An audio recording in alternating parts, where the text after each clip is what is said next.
Alright guys, I figured I'd give you a little update on the Taurus Model 80. Like I said, when I received this one to work on it, it was in bad shape. The cylinder was jammed, it would not open.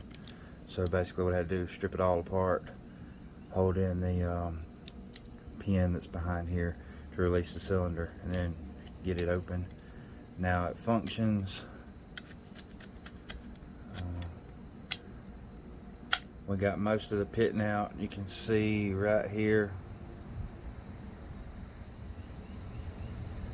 where these lines, this is actually rust down in between those lines, and if you can catch the light just right, that's where the pitting actually took the metal and kind of rolled it.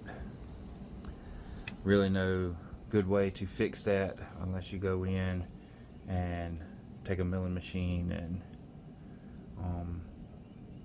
make these slick sided, take the flutes out. So figure I would go ahead and show you. We did take it to the range. Here's the footage of that.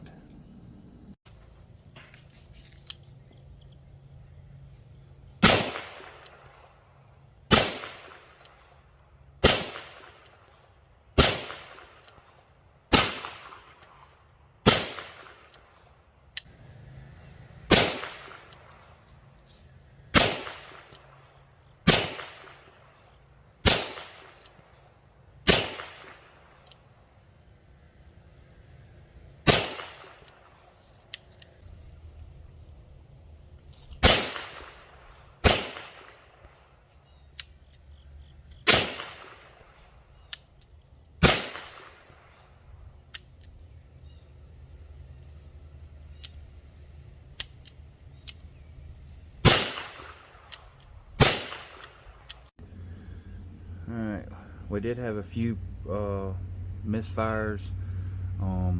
In single action it run flawlessly, but in double action I did have two that I had to strike twice, and so I went in and adjusted the trigger spring, tightened it up a little bit. We should be good to go after that. Still got some scratching on it, but I figured I would do the test fire before I actually sit down and do the final polishing.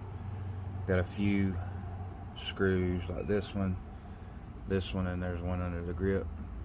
We're gonna recondition those and then do the final polish on it, and then it'll be back ready to go. There was one little spot right here on the Taurus emblem where you can see it had rust on it as well, where that kind of, when I cleaned it up, that kind of where it's pitted into the surface of the medallion. But other than that, I think it's a pretty neat firearm.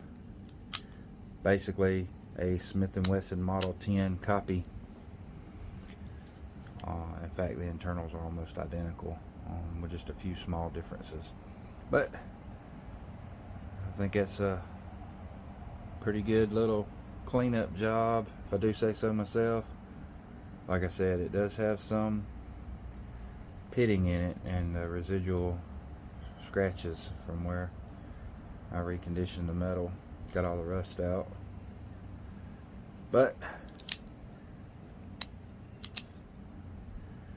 good old service revolver.